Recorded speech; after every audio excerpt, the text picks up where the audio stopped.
Assalamualaikum warahmatullahi wabarakatuh. Pada kesempatan kali ini, saya, Ibtu Gede Aris Pramana Nugraha, dengan NIM 10 2022 40137 dari kelas SI 4803.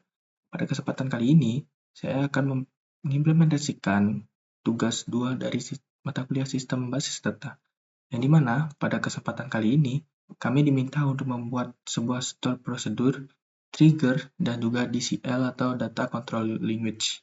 Nah, pada teks pertama kali ini, kami diminta untuk membuat 3 buah tabel. Yang pertama adalah membuat tabel obat dengan 3 angka NIM terakhir, kemudian membuat tabel transaksi obat, dan terakhir membuat tabel log dari transaksi obat dengan struktur dan query yang telah disediakan. Mulai dengan pembuatan database terlebih dahulu.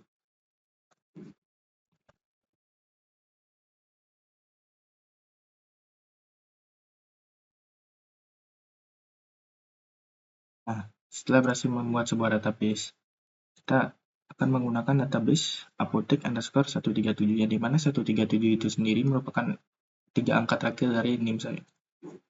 Nah, selanjutnya saya akan membuat tabel obat, yang dimana dengan struktur yang sudah disediakan, yakni create tabel obat, ID obat, nama obat, dan juga harga obat. Dan yang di sini diganti dengan 3 angka NIM terakhir. Nah, tabel obat sudah berhasil dibuat. Selanjutnya, saya akan membuat tabel transaksi obat. Dengan query sudah disediakan. Nah, di tabel transaksi obat ini terdapat sekian ada kolom ID transaksi, kemudian ID pasien, ID obat, jumlah obat, dan waktu transaksi. Di mana terdapat poin key ID obat diambil dari tabel obat yang sebelumnya telah terbuat. Tabel transaksi obat telah berhasil dibuat. Dan tabel yang terakhir adalah membuat tabel log transaksi obat. Di mana pada tabel log transaksi obat ini, artinya kita akan menggunakan sebuah trigger untuk menginputkan data. Nah, pada tabel log transaksi ini terdapat ID log dengan outing yang menjadi primary key dengan outing increment, kemudian ID transaksi yang terkoneksi dengan tabel transaksi obat yang sudah terjadi sebelum saya buat, dan terakhir ada total harganya. Nah, jika sudah selesai seperti ini, putaran dan selesai. Nah, sekarang saya sudah berhasil menyelesaikan tab 1 dari tugas 2 kali ini. Kemudian akan dilanjutkan ke tab 2. Yang dimana pada tab 2 kali ini, kita diminta untuk menjalankan kode DML berikut dan menginputkan beberapa record ke tabel obat yang telah kita buat sebelumnya dengan query yang telah disediakan.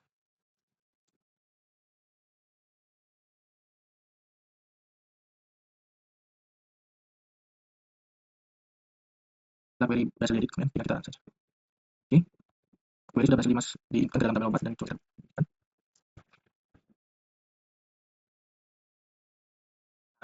query yang sebelumnya sudah kita inputkan sudah berhasil diinputkan ke dalam tabel obat dengan hasil sebagai berikut.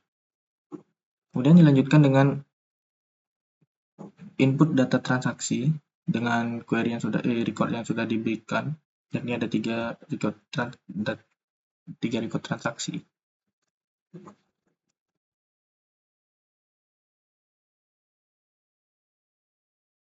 Nah, di sini saya menginputkan ID pasien, ID obat, dan jumlah obat. Kenapa tidak menginputkan ID transaksi? Karena ID transaksi sudah auto increment atau otomatis dibuat.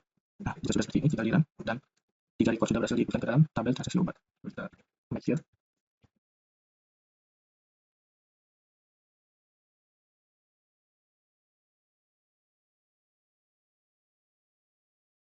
Nah, 3 record yang sebelumnya saya inputkan sudah terinputkan di dalam tabel obat kali ini.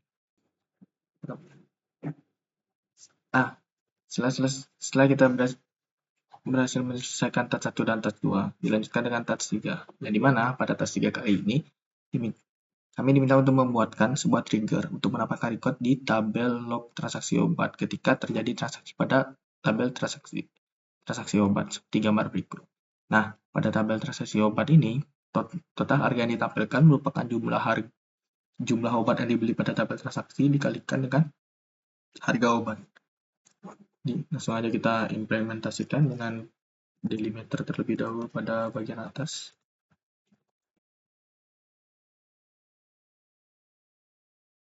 Karena sebelumnya kita diminta untuk after insert dari tabel transaksi obat, jadi kita buatnya after insert.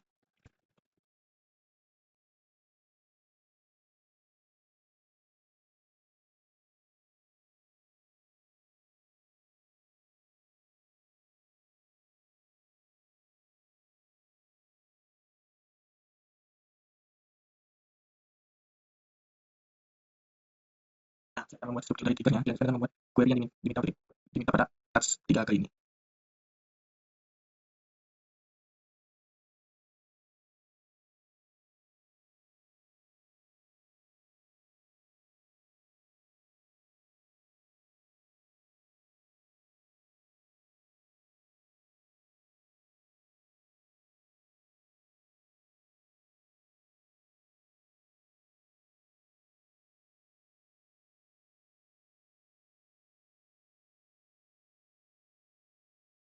Nah, kita saat ini mengambil harga dari tabel obat, harga obat dari tabel obat. Kemudian dari tekan set,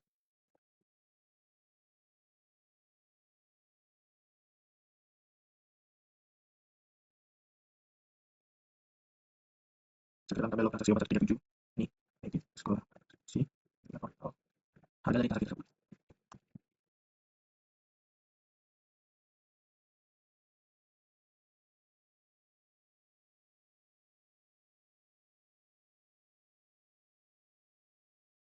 Nah, di sini untuk mendapatkan total harga, menggunakan rumus jumlah dari obat tersebut dikali dengan harga yang telah kita deklarasikan sebelumnya. Nah, kemudian itu sudah berhasil terbuat. Nah, sudah gitaran. Nah, trigger sudah berhasil dibuat untuk tabel log transaksi obat. Nah, kita bisa lihat dari tabel log transaksi obatnya masih kosong, dan di tabel transaksi obat ini ada 3 record. Untuk mengatesnya, kita coba untuk menginsertkan data pada tabel transaksi obat. Kemudian kita menggunakan isian ID obat yang tadi, dan kemudian jumlah dari obat yang dibeli. Kemudian dunia. Dalam kali di sini obatnya, kita lanjut obat kerja 4 obat. Kita langsung run saja. Nah, sudah berhasil terrun, kita akan dengan record ID pasien 4, 101, dan jumlah obat yang dibeli 4. Coba kita cek pada tabel. Nah, ini record yang telah kita inputkan sebelumnya, yakni langsung otomatis kode transaksi 4. Kemudian kita cek pada tabel log transaksi. Nah, pada tabel log transaksi sudah langsung berisi ID transaksi yang sebelumnya adalah ID transaksi 4, dan total harganya adalah 20.000, yang dimana obat dengan kode 0101 yakni paracetamol dengan harga 5.000 yang pada transaksi ini dibeli 4 buah menghasilkan total harga 20.000. Sekian dari task ketiga. Kita akan lanjutkan ke task keempat. Ini membuat storage procedure untuk transaksi obat di tabel transaksi obat dengan parameter ID pasien, ID obat, dan jumlah obatnya. Oke, kita langsung mulai aja.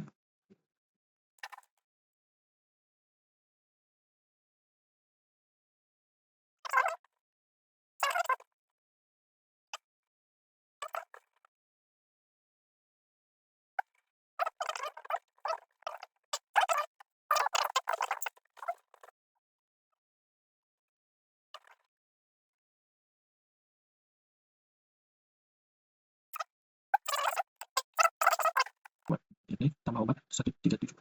Kita panggil lagi call.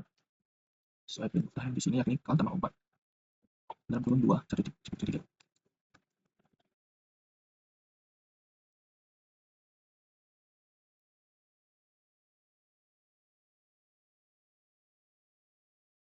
Sudah berhasil menambahkan pada tabel transaksi. Nah, sudah ya, pada tabel transaksi sudah kita inputkan sebelumnya, yakni kode pasiennya 2, 103, dan jumlah obatnya 5. Otomatis di tabel log transaksi juga sudah bertambah 5 dengan jumlah total yakni 15.000.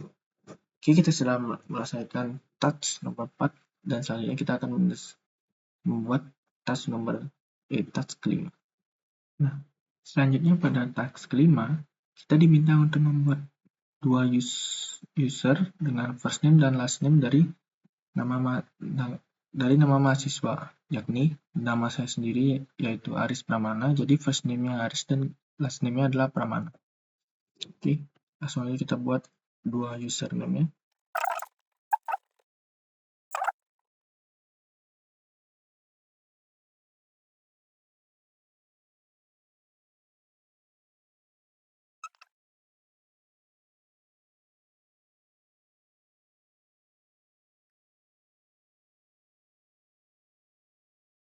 Nah, kita berhasil buat ini user Aris dan Praman.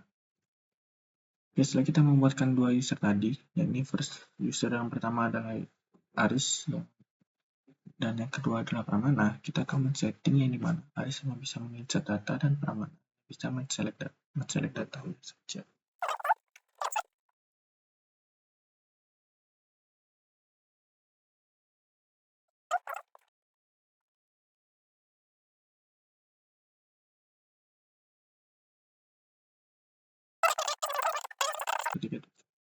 Kita lanjutkan. Nah, Green sudah berhasil dibuat. Oke, kita mau make sure dulu dengan cara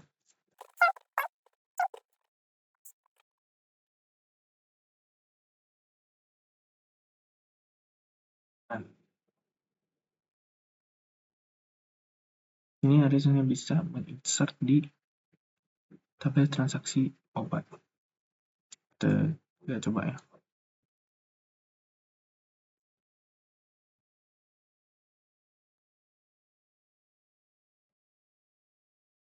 Ini sudah ada di Aris di akun Aris tadi. Lalu coba insert.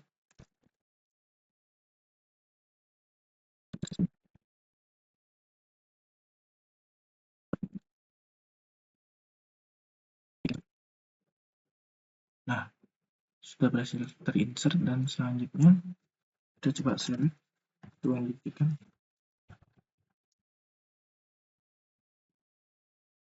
Nah, di sini terjadi error karena memang tidak diizin username dengan nama Aris tidak diizinkan untuk select from tabel dari transaksi obat. Nah, walaupun ini pun juga sudah tidak bisa. Namun, jika kita ingin men-select, beda halnya dengan username Pramana tadi. Coba kita coba.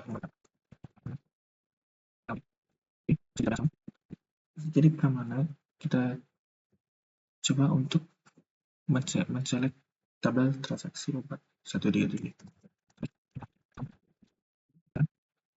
Nah, dengan username Pramana kita bisa melihat isi dari tabel transaksi obat _obat 137. Namun, kita coba sekali lagi dengan akun Pramana Edit, kita akan mencoba buat menginsert.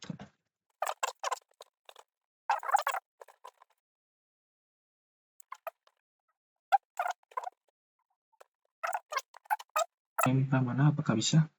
Nah, dengan username Pramana tidak bisa. Yang bisa kita simpulkan bahwa username tadi touch 5 kita sudah berhasil.